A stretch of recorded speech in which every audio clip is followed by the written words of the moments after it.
abrem no livro de Gênesis, no capítulo 39. E quero fazer uma meditação com vocês aqui, no Gênesis, capítulo 39.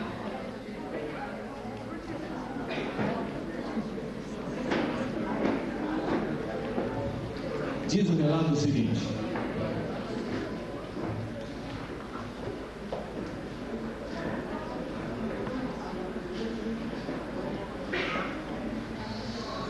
acharam aí o 39? É facinho, achou o 38, o próximo é o 39.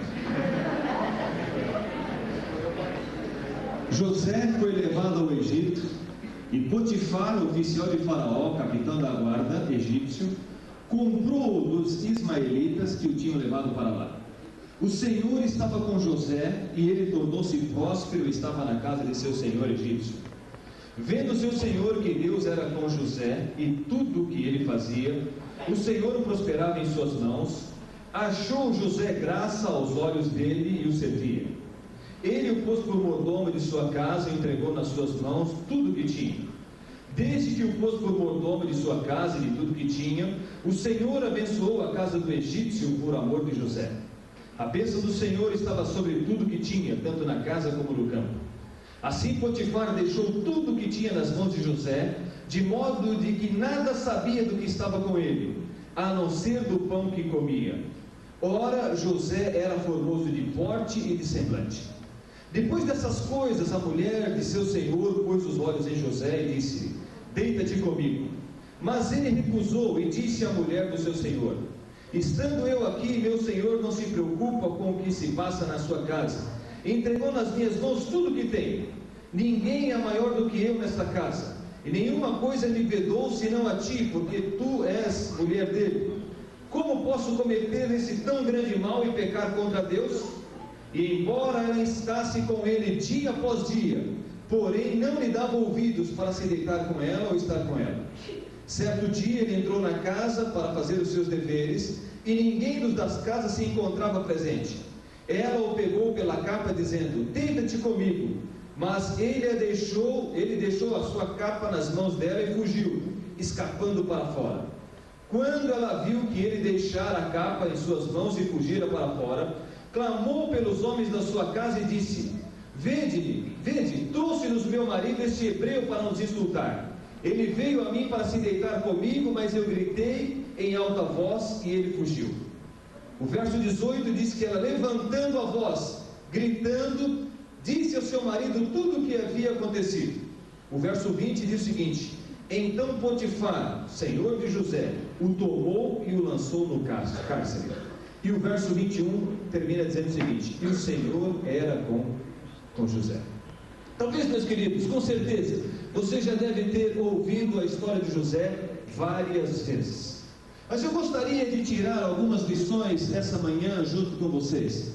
Já que temos aqui um grupo só de jovens, e apesar dos meus cabelos estarem assim brancos, é porque eu ainda os tenho.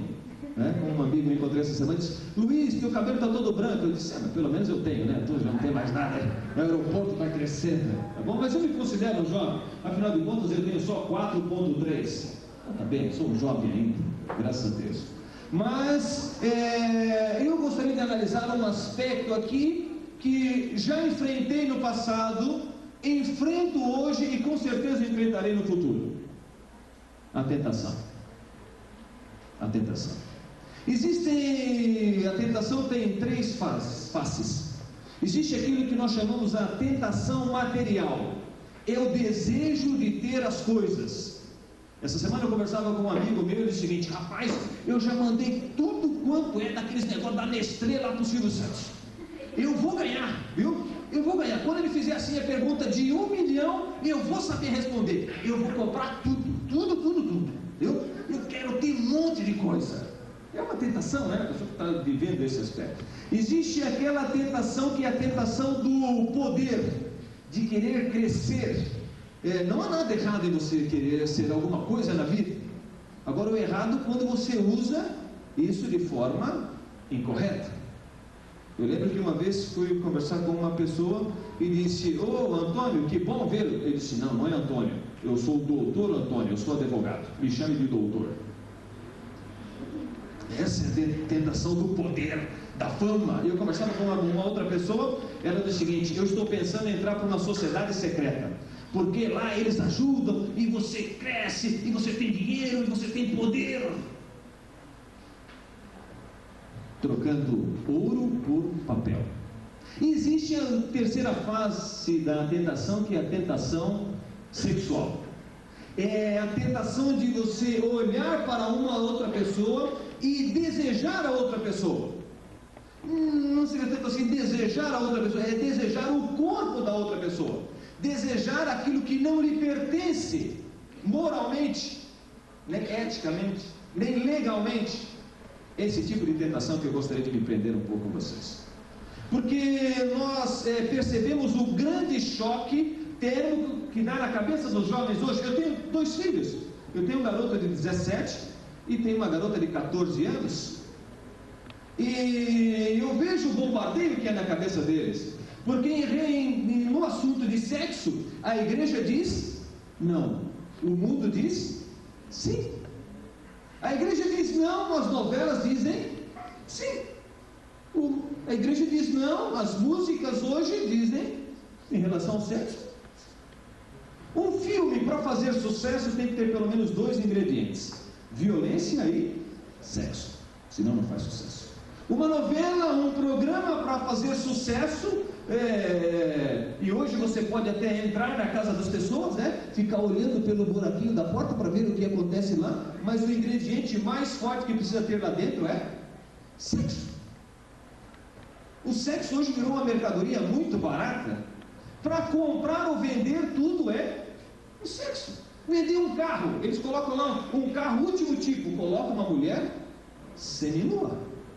Até chinelo, até para vender um chinelo de dedo, uma havaiana, coloca lá uma mulher seminua. Se ela não faz sucesso. Senão não vende, né? E aí vende, e aí faz o marketing e vende. As novelas, e amém, porque ninguém aqui assiste novela, né? Amém, né? Pula essa parte do amém aqui. Pula essa parte do amém. O nome da última é amém, né? E eles não têm criatividade, porque a Igreja Adventista lançou Esperança 2000. Aí muitos irmãos não assistiram. E agora nós assistindo Esperança 2002, né? Vamos ver se o pastor aparece lá. Vamos chamar o pastor lá? O Fairame. Vamos ver se o Fairame aparece. Não vai aparecer. Não vai aparecer. Mas as novelas hoje estão cheias de sexo. É um bombardeio muito, muito grande. E a pressão da sociedade é demais também sobre a juventude hoje. 90% da internet é sexo. Nos Estados Unidos agora existem algumas clínicas de algumas pessoas que são viciadas em sexo, não conseguem largar, tem que fazer tratamento médico. É curso como deixar de fumar, como deixar de beber, e agora tem como deixar de se iludir do sexo. Mas espera aí, o sexo é uma coisa boa ou é uma coisa ruim? O sexo é uma coisa boa, mas na hora certa, no lugar certo e com a pessoa certa. O sexo foi criado por quem? E deturpado pelo diabo. Pelo diabo. O sexo, quando foi deixado, um homem, uma mulher, não foram 2 crianças. Outro dia eu pregava em Itaquaquecetuba. Vou falar devagar que o nome é grande, é capaz de eu me engasgar, né? Itaquaquecetuba. E quando eu terminei o sermão, o irmão me procurou e disse o seguinte: Luiz, eu havia citado que conhecia lá na minha região, na minha igreja, uma garota de 12 anos que outro dia chegou e me comentou assim: pastor, tu já viu meu filho? Eu disse: teu filho? Nasceu aqui, o pequeno Lucas, venha ver.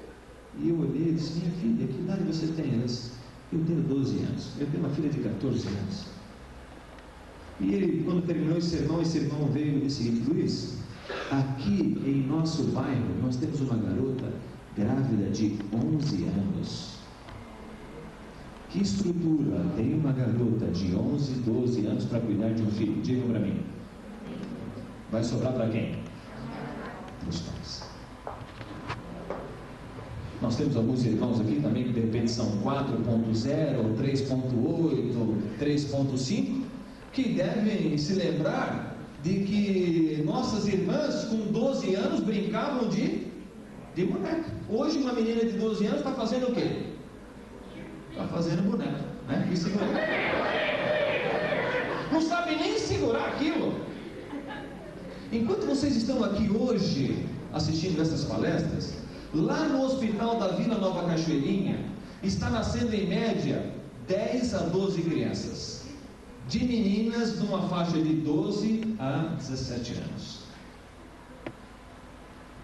Todos os sonhos vão embora, estudo fica para lá, às vezes tem que casar rapidamente, casamento que muitas vezes seria até melhor nem terem feito, né?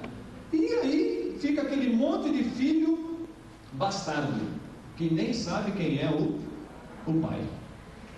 Segunda-feira eu fui no sepultamento de uma garota, 19 anos.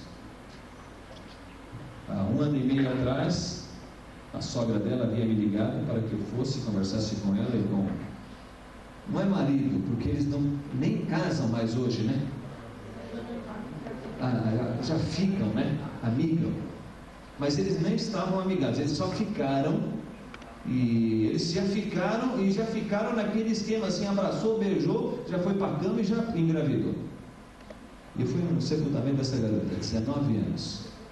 Foi brutalmente assassinada lá em Guarulhos. Brutalmente mesmo. A estupraram, deram 2 tiros e jogaram na viadutra. Coisa lamentável. E eu conversei com essa garota há 1 ano e meio atrás, quando ela acabava de ganhar o pequeno Gustavo. E conversei com o rapaz também. A mãe preocupada lá nos Estados Unidos me ligou, diz: Luiz, me faça trabalho missionário, fala com meu filho, com essa garota, para eles constituírem uma família e estudarem juntos a Bíblia. Nós tivemos uma reunião, minha família, minha esposa e eu, com essa garota. E eles disseram: tá bom, e falamos alguma coisa sobre Deus, sobre família, né? Já que eles tinham começado, a garota com 16 anos, o camarada com 17 anos. Eles tinham começado aquele relacionamento e queriam levar para frente, então a gente instruiu alguma coisa, não adiantou nada. Eles não deram continuidade, não quiseram mais saber. Nas próximas semanas foram arrumando várias desculpas, e agora foi o sepultamento dessa garota. Que tristeza, que tristeza. E quando eu conversei com aquele rapaz, eu fiquei sabendo o seguinte, que depois daquela moça, ele já teve uma segunda e já tem filho com a outra. E ele já está com uma terceira. E querem adivinhar? Já tem filho com ela. Não tem nenhuma responsabilidade. É aquele tipo, você vê eles andando por aí.